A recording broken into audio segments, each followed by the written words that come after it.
I am Juandalynn Givan, the attorney representing Mr. Johnny Mims on behalf of the Alabama Education Association. My name is spelled Juandalynn, last name Givan. Today we have asked you, members of the media, to assemble here at the Birmingham Division office of the Alabama Education Association. Present here today is the Associate Executive Director, Mr. Theron Stokes, also the Supervising Attorney and Lead Counsel for the Alabama Education Association, and he leads that entire legal division there. Other members associated here today are members that are entitled UNISERV Directors, and they serve all corners of Jefferson County and the state of Alabama, as well as Mr. Johnny Mims, the individual in question, our client, and the person who was assaulted by the Birmingham Police Department, giving rise to these incidents. Today we are here to discuss with you the incidents that gave rise on September the 14th, 2023, after a football game between Minor High School and Jackson-Olin High School here in the city of Birmingham. This incident gave rise to Mr. Mims being excessively tased with what we have termed as a stun gun or a taser in common terms.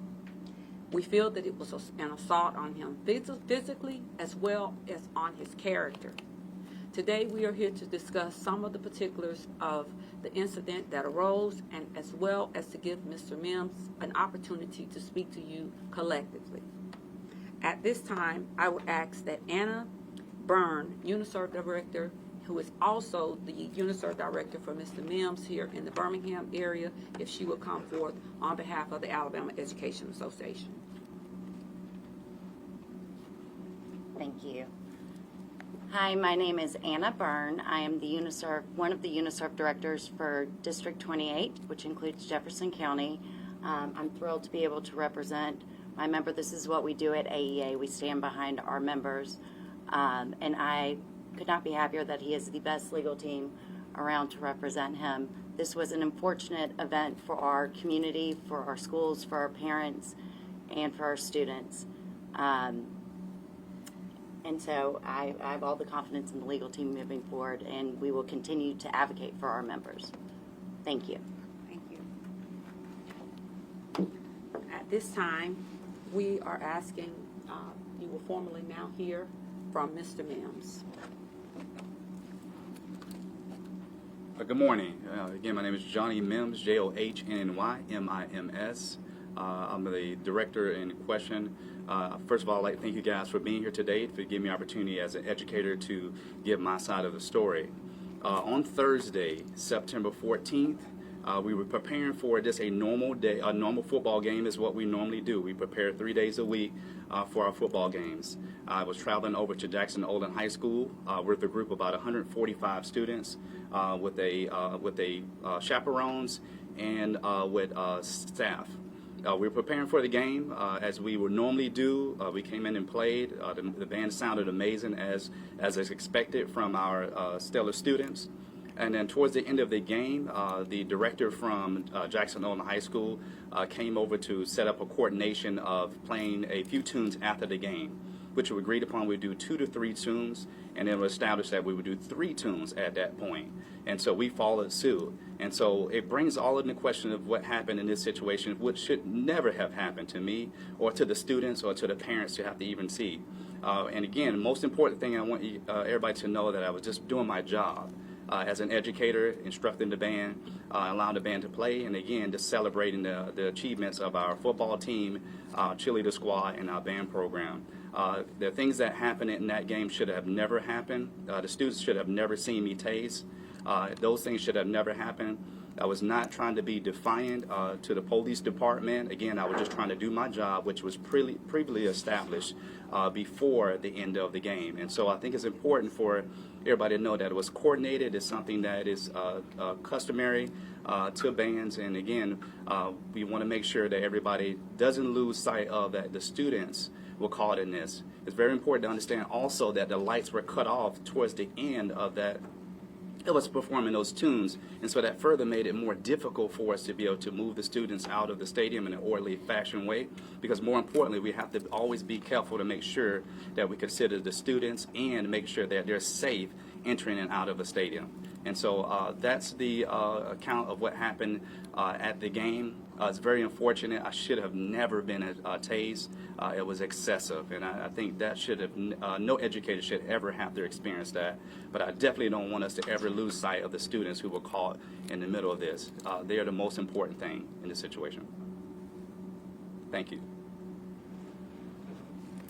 One thing I want to add on behalf of Mr. Mims is that it was alleged that he struck a Birmingham police officer.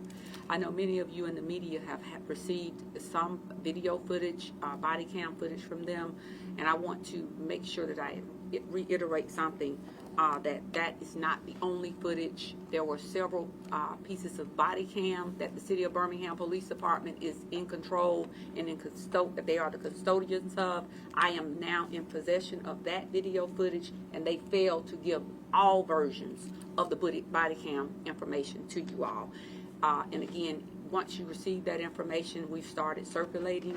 You will see that my client never struck or attempted to strike a Birmingham police officer. At this time, we have Dr. Darrell Sinkfield, Assistant Executive Director of Field Services on behalf of the Alabama Education Association.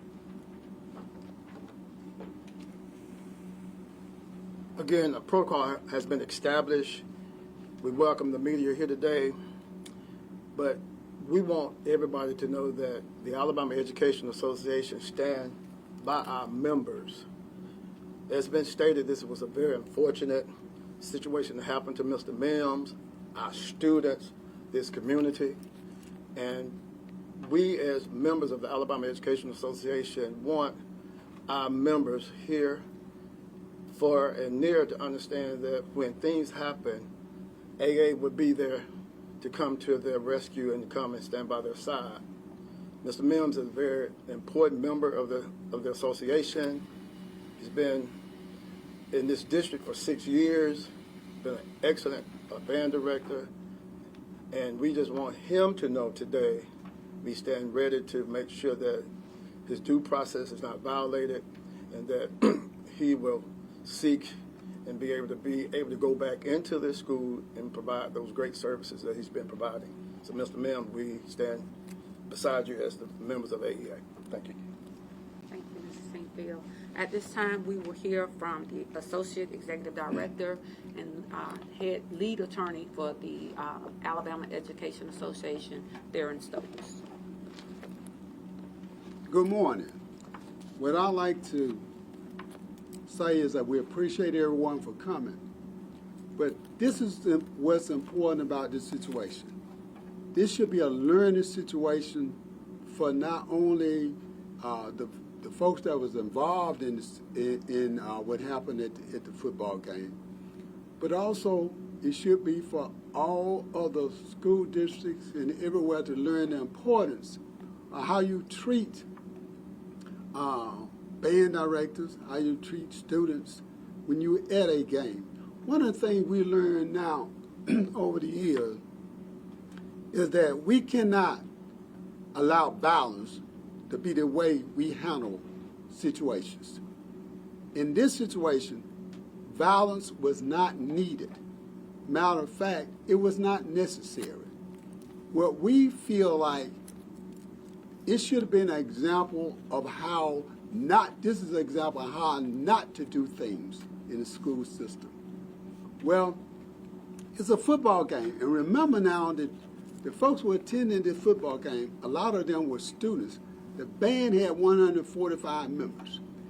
Those same students take classes in school regarding government, law enforcement, how to respect law enforcement. They are trained and taught that way. However, law enforcement must set an example as to how they treat students, citizens of this state, because it's unfortunate that a minor incident like this turned into such a tragic situation. And I say tragic in the sense that the impression that those students received from this situation will be life with them for life. They will always remember. And one of the biggest problems we have is getting the public to trust and respect law enforcement. That's one of the biggest problems we have. And it's so unfortunate to see that over the years where minor traffic incidents or minor situations in the public turn into not only serious situations, but tragic situations. So we would like to be able to work with law enforcement. We appreciate the Birmingham City Police Department. We respect them. But on the same token, their officers must operate in an efficient and safe manner. If it's with their intent to protect the patrons and the students that were at the football game, why would they turn off the lights when they were still in there? Why would you allow persons to be trying to exit a stadium in the dark? That is just not justifiable in this situation. What we see here and what they did to Mr. Mims, the first time they said he tased him and it had no effect on him. I'm going to know, y'all. Y'all see Mr. Mims, he's not a very big guy. And you tased him once. Then you tased him again. Then you tased him again. I just think that was something that was totally unnecessary.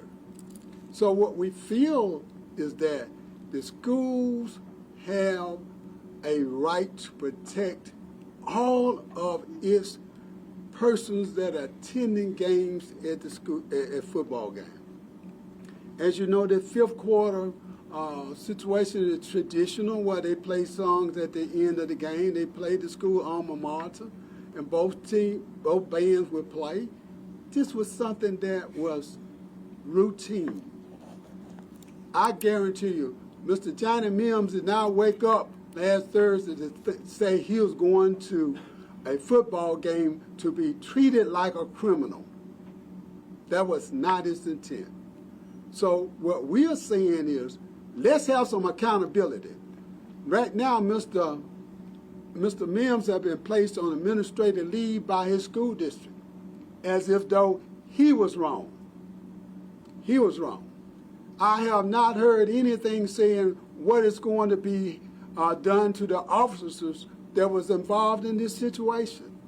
Yes, we are requesting that Mr. Mims be put back to work, because it was not his fault.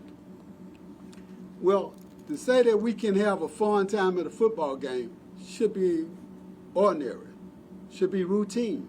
We should be able to cheer, shout, and yell for our team. If our team loses, we still need to have respect, and we still need to be professional in how we treat the other team. Because you know what? They call that sportsmanship. That's what you're supposed to be teaching children in high school. But you also need to be teaching them how to be treated by law enforcement, so that they won't go around having a fear that every time they get pulled over by a policeman, or they get stopped in a store by a security guard, or anywhere in this country, that they're going to be treated fair and with respect. So what we're here today to say that we want justice for Mr. Mims. We want him to be treated fair. We want him to be treated with respect. Also, we want the officers involved in this to be held accountable for the action. And again, I say, we know that we have some great, fine officers in the Birmingham, with the Birmingham Police Department. We have some great officers in Jefferson County, all across this country. But we cannot let the few make it bad for the whole. And in this situation, it was exactly that. We had a few officers saying they were trying to protect folks by making sure folks exit the stadium when they turn off the lights. And someone could have easily just missed a stepping down from the stands and hurt themselves. And then you saw the chaos that pursued. If the lights were on, you could have had a better video of what took place. But the lights were off. And I have not heard anyone justify why the lights were being turned off. So what we are asking, y'all, we are open to letting you know that we represent Mr. Mims. AEA represents Mr. Mims. And we're here today on behalf of Mr. Mims. Thank you, Mrs. Stokes. The last things that I will say is before opening it up, many of you have inquired, where are we? We have started what is called the discovery process, and that is we have submitted a notice of appearance on behalf of Mr. Mims to the Birmingham Municipal Court. We have also been in communication with the city attorneys. There was a meeting on yesterday evening between myself and several of the city attorneys, as well as Ms. Anna Byrne, who is here present with us today, to begin to review all of the body cam footage. I did receive the body cam footage as well as some other discoverable information. We are now going through that. I do want to express that we actually went through several different versions of the body cam, some of which I was surprised to hear that the city attorney had not even viewed yet. It was also my understanding that they did not have full knowledge of the fact that the Birmingham Police was going to release in the manner that they released on Monday the body cam for which you all are seeing, which also demonstrates to us an attempt by them to get ahead of the story with an altered version of the body cam that you all are seeing in order to put themselves in a positive light. We are going to be also sitting down with the Sheriff's Department because there were two officers, because they are minor high schoolers at a county school. There was also two sheriffs there, deputies that were also there that are resource officers. However, they did not engage in any of these accounts that took place. But I've spoken with Sheriff Petway, and he has advised me that I can come over to view the body cam images that they have as well. He said that his deputies knew not to engage because that's not their responsibility to get involved with home rule. It is our position that it was not the city of Birmingham's position, or that it was within their authority to direct my client. That should have been addressed with either the principals of minor high school and or Jackson-Olin. And I leave you with this. The questions that need to be asked is, where were the administrators? Where were the supervisors? Where were the people who had supervision over the two band directors? And also, with regards to the fifth quarter show, the band director from Jackson-Olin came over to my client. We have witness account of that, to state that they were going to, in fact, have a fifth quarter activity, because I know many of you have been asking about the fifth quarter. My client just didn't initiate that on his own. And so we, again, stand firmly by our belief that this was excessive force, unnecessary and unwarranted.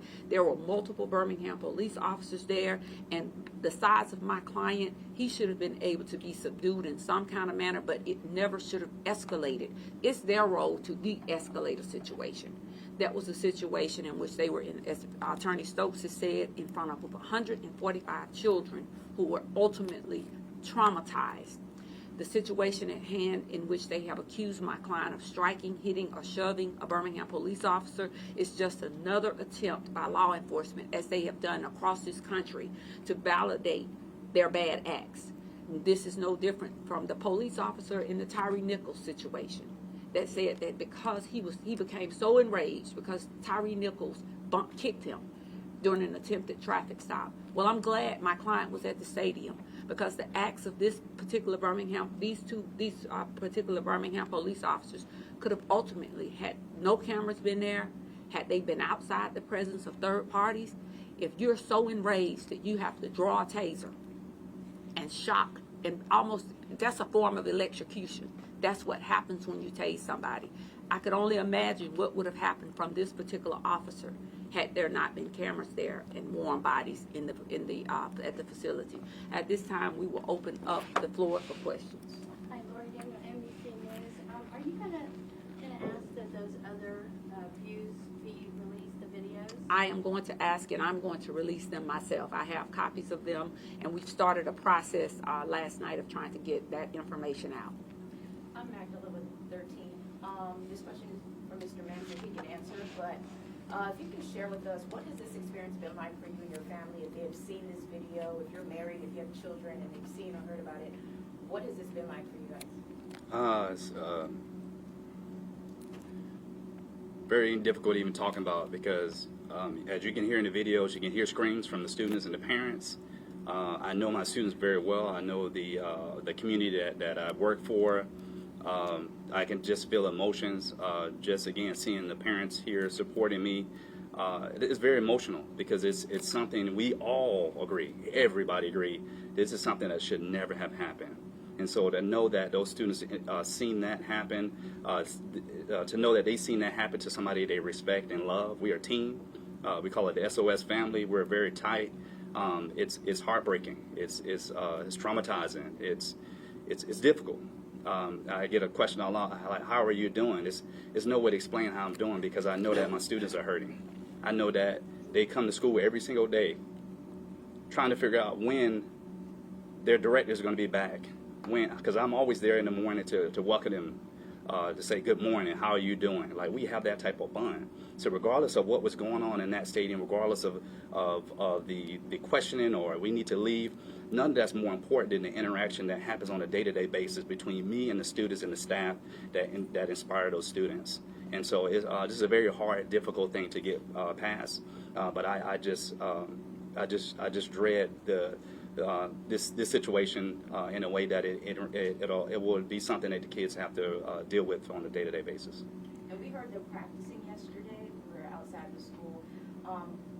From what you know, how are y'all trying to keep or they, I guess, since you're not there, how are they trying to keep morale going for these students who still have to continue every day despite you not being there since you say they're pros? Well, that's the special thing about the minor high school band. One of the best band programs in the country is that we built a leadership team within that group where we have student leaders.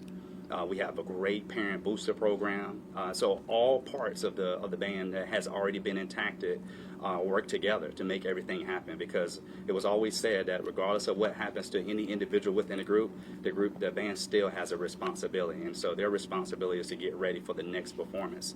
And so I'm so proud of them. I of course can't be there, but I know people can hear the music. If you go into Walmart to buy some chips, you're going to hear the minor high school band in there. And so that's the thing that's special. They're one of the best programs in the country, and the students, all they wanted to do is to play and enjoy an opportunity to perform at a football game for their fans who came to see them. Valerie Bell with ABC 3340. Mr. Mims, what do you think that your actions towards the police officers, what kind of example or how did students respond to seeing that? I think the students know deep down in their heart that Mr. Mims, all he was trying to do is to make sure that we were able to finish what we were doing, which had already been agreed upon. These are the things that the students look forward to and they prepare for.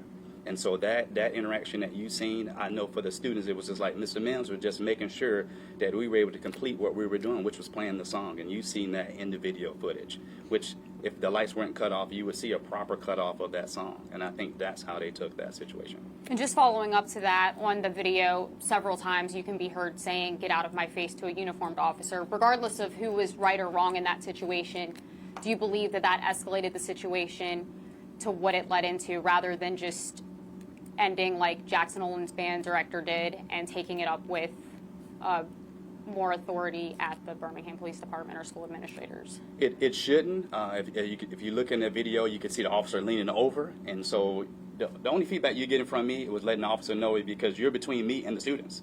And so you're interfering. If you wanted it was important for us to cut off or for us to leave, you're interfering with the opportunity for me to do that with the students by being in front and yelling at me. So it should have never escalated, because officers, we're taught, and as an educator, you're taught that people are going to say stuff to you all the time, but you still have to keep your composure. And for me, that was an opportunity for, if we're done with the end of the song, We get off the podium, you pull me off the side and say, hey, listen, these are the situations why we need to have you guys leave. None of that information was communicated. And you can hear in the video how the officer was approaching me. And the same thing, it's got to be a respect on both sides. And I feel like that was exactly what wasn't done. And I want to add something to that, because that question, is Valerie? Yes, ma'am. Valerie, that you just asked, you need to see all of the video footage. You need to see the JO side of the field. How did they approach the JO band director? At what time and what period did the JO band director stop? Was he playing? Was he in mid-song? What was he doing at the time he was so when you're saying that they said stop, they may not have said stop to the band director while he was actually up conducting.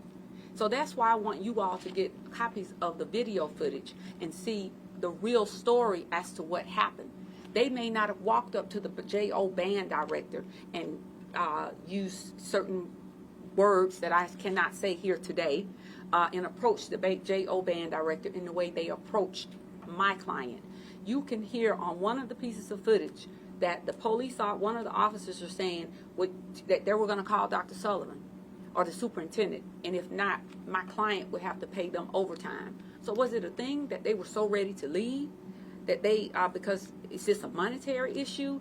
At the end of the day, I have much footage that will demonstrate that there's more to this story, but regardless of what happened, shy of him actually physically trying to harm a police officer, there was nothing. And there is nothing you can't show me in a code book. You can't show me anywhere in writing. Because if that were the case, that anybody, if you say something back to the police, that you should be arrested, you don't see that. You don't see anything in a code book that says that you can be automatically tased or assaulted. You don't see that in a code book. If that's the case, many of you in this room today would have been apprehended at the mere fact that a police officer stopped you to ask you or to inform you that you were speeding. So that's not an excuse, and I'm going to stop that right now. It's unacceptable for my client to be tased the way he was tased by the Birmingham Police Department. It was excessive. Tristan for WBRC. Do you believe, or what do you believe the new angles will show, and what were your takeaways from those body cam?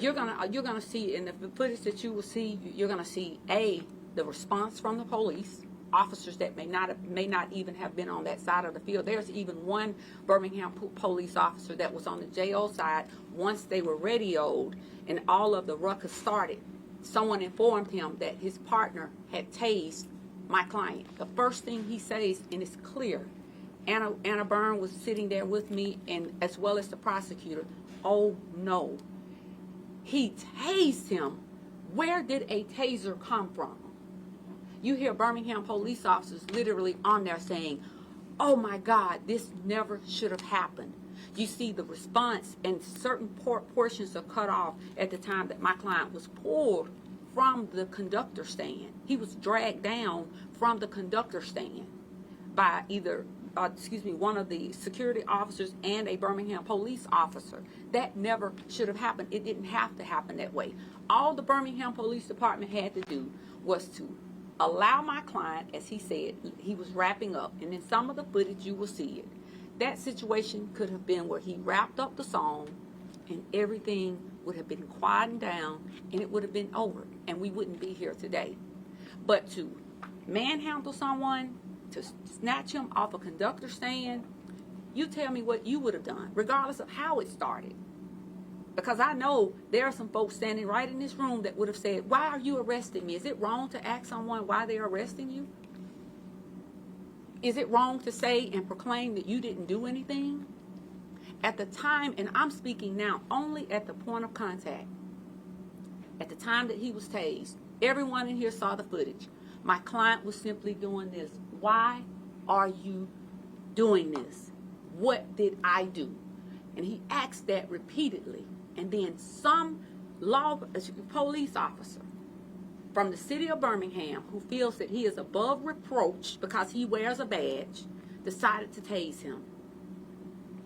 So there was enough time between whatever happened when they initially approached my client that there should have been a warming down period, and it should have been able to de-escalate the situation. These officers obviously need training. And another thing I'll add, this wouldn't have happened in Mountain Brook. It wouldn't have happened in Hoover. It wouldn't have happened in Vestavia or Homewood. This would dare not have happened at a majority white school in the state of Alabama, that you would see a black police officer tasing anyone on those campuses. And everyone in this room knows that. It wouldn't have happened. You couldn't have paid them. I don't care if the kids never left the field. I don't care if the conductor continued to conduct all night. They would not have said one single thing. But you would dare tase a black man in a black school within a city, in the city of Birmingham, which is a majority black city. It's okay? No, ma'am. It's not okay. And that is why this story has gone viral. That is why the national media is concerned, because they've never witnessed anything like this. So the question should not be whether he could have done anything. The question is, what did the police ultimately do? Can I follow up with the fifth quarter thing? You mentioned that the JO band came to Mr. Mims to tell him there's going to be a fifth quarter performance. Birmingham City Schools tells us for safety reasons that's not allowed. That band director is a Birmingham City School employee. Well, he is Jefferson County. Is that something that he was aware of, that it's not allowed in the school district at Birmingham? That's a great question, Magdala. I literally, before coming here, spoke with Mark Sullivan, Dr. Sullivan. And Dr. Sullivan said that he was totally unaware. He was, at this point, going to call the band director in from JO, because he spoke to us and he said that his band director should have known. Look at the footage. Common sense tells you, if the JO band was playing at some point, there had to be a mutual assent between the parties. So it didn't just happen by happenstance that my client was playing. If you just ask, someone just asked the question, if the Birmingham Police Department had stopped them, if they asked them to stop, so obviously they were in concert together at some point. So there's no way that the band director from Jackson-Olin was not aware that my client would be participating in what is called the fifth quarter. He literally walked over, and we have witness account of it. He came from across the JO side to my client and directed my client of the fact that they would be holding a fifth quarter performance during at the close of the game. My client did not go to him. And so as a part of the camaraderie, as he mentioned, he acquiesced to that request or the comments that came from Mr. Fitzpatrick, I think it is, who is the band director of Jackson-Olin. Sydney Spencer with CBS 42. I know at the end of your press release you sent out on Monday said you guys are seeking damages not only for pain and suffering but also to shed light. Can you just elaborate on that? Absolutely. This is a matter, again, we can't repeat it enough. Attorney Stokes said it, I said it, my client has said it. This is a matter that never should have happened. We believe that there was an injustice done. We are seeking all legal, any legal actions that we think would make my client whole. My client was struck. They didn't know if he had a pacemaker. Over 1,000 plus people per year die because of after being tased. They didn't know his health condition. What would have happened? This is a small man, just as Attorney Stokes said, had they killed my client. My client has had to go to the hospital. He had to go yesterday for another checkup. They had to remove the darts or what have you out of his arm. So there are some things that we are looking into, and we will address all of those at the appropriate time. And lastly, and since we are talking about the taser, the question is, and it's interesting with you all standing here, no one in this media corps has asked the city of Birmingham about the taser they use. The city of Birmingham uses one of the most high-powered tasers in the country. No one in this room has asked about the cycle. How many cycles? That's good reporting. The public needs to know that. The public needs to know that. One of the things we're going to be asking the superintendent for Jefferson County to do is to place them back to work, Mr. Mims. And we're going to be asking parents parents at the school, also citizens in Jefferson County, to request that Mr. Mims be placed back to work. This has gone universal. We've heard nationally. We've heard from different parts of the country asking, why did this happen? Well, we need to correct it. And the first way of correcting it is putting Mr. Mims back to work, because he was doing an excellent job at Manor. So we're asking that once this being exposed, sometimes you have to expose the bad things to correct them. So we're asking now that this be corrected, and we want and hope that the Birmingham City Police would take this as an opportunity to train their officers not to, in a way, how to handle situations like this at school, at a game. Because we know it's important for everyone to feel safe when they go to a football game. And that's why they are there. They are there to make sure people are safe. So we want them to understand that we want to work with them, not against them. So Mr. Mims feels as though he has been mistreated. We can't undo what he has done. He was tased and all, and pushed down on the floor and on the concrete and mistreated. But we can say going forward, it's a lesson learned, and that this should never happen again. And because the fifth quarter, whether the fifth quarter was sanctioned or not, you don't treat a band director who, and let me tell you about the band director. The band doesn't move till the band director tells it to move. So talking to Mr. Mims and get him an opportunity to move out a 145-member band, that was important, and the officers should have known that that was important.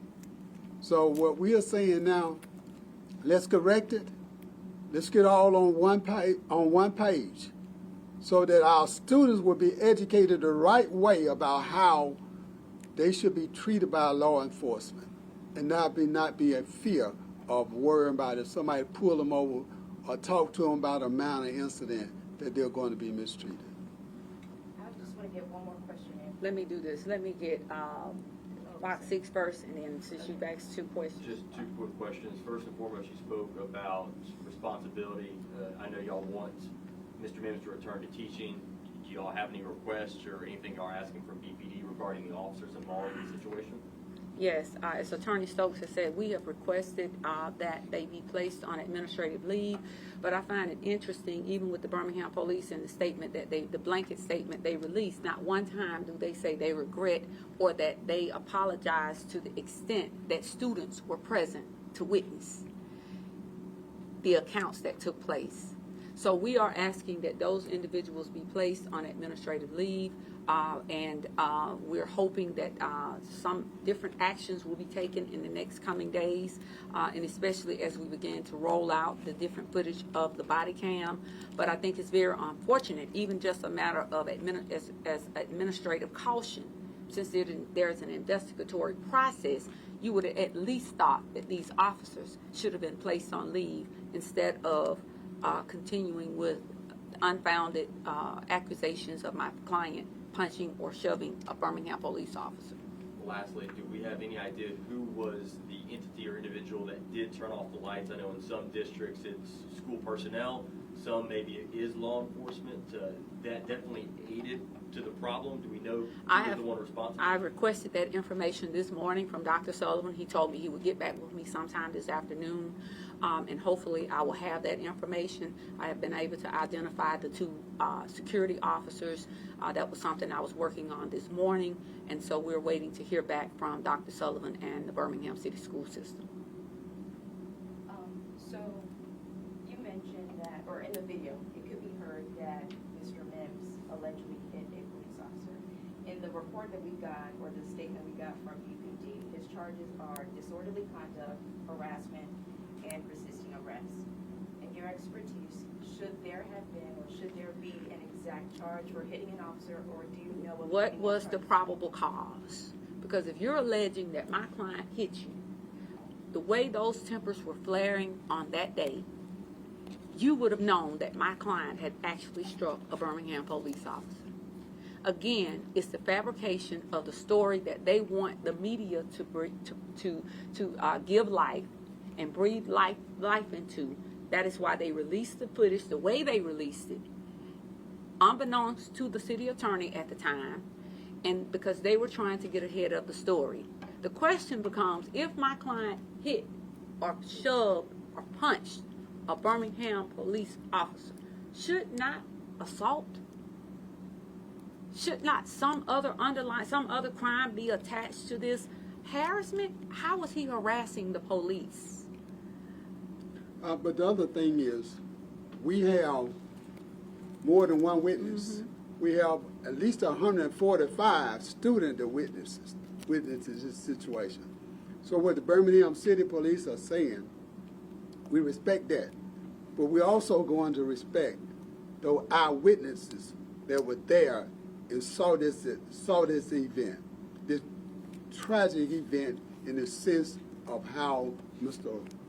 Mims was treated. And some of those witnesses are in the room as we speak.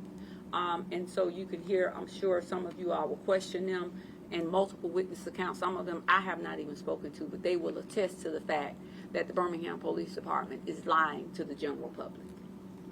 So are you saying if he in fact allegedly hit a police officer, you're saying assault should be included in the list? I'm saying that that would have been included. You can rest assured of that, ma'am. And it wasn't. And I will say this, the first question I asked the city attorney yesterday, before we started going through any footage, because I didn't want to miss it, I said, I want you to show me anywhere on any of these number of body cam footage, where my client struck or attempted to strike a Birmingham police officer. I not asked once, I not asked twice, multiple times. At no point could he show me. To the point then he said, I'll be honest, I haven't even watched all of the footage. And I said, but your officers released the footage that had been edited for public consumption. Mr. Mims, if you're reinstated and have to go back to the band, will you feel safe, because you know you're going to run into them, will you feel safe in a stadium with Birmingham Police? That's a tough question. I would definitely, and this is something I heard, I would definitely not shy away from doing the performance, because at the end of the day, it's about the kids. And so if the kids want to do a performance that will cause us to have to interact with the Birmingham Police, we request that we would have additional SROs on site for us. But I will do whatever is needed, which is best for our students. And so if we're going there to do a performance, we're going to go have a performance. In the video footage, was there... Let me do this. She's had her hand up. I'm sorry. Jillian Brooks, WBRC. A question kind of going back to the lights. Do you know if there was any school administration present from either district? We have not been able to get that answer. I spoke with Dr. Sullivan today, and he's going to get back with me on that. He's checking himself. He intimated that he thought there was. The only thing about that intimation, he mentioned the principal that was there the year before, and they are no longer at the school. Thank you. So, from our understanding, Birmingham police officers approached both band directors. Since you've seen the video, would you be able to share what you've witnessed, if there was any differences in the way officers approached them, maybe the same way or differently? I think that the way that they approached my client, that he was treated, because in one of the pieces of footage, you'll hear the J.O. band saying, go home, go home, go home. Let's be mindful of the fact this was Jackson Olin's homecoming. This was a really big week. They have one of the largest homecoming weeks in the city of Birmingham. I believe tempers flared because of the score, number one. They were the home team, and it's homecoming, and they lost. So I think there were many different factors. And of course, they're working for the Birmingham City school system. They weren't working for Jefferson County.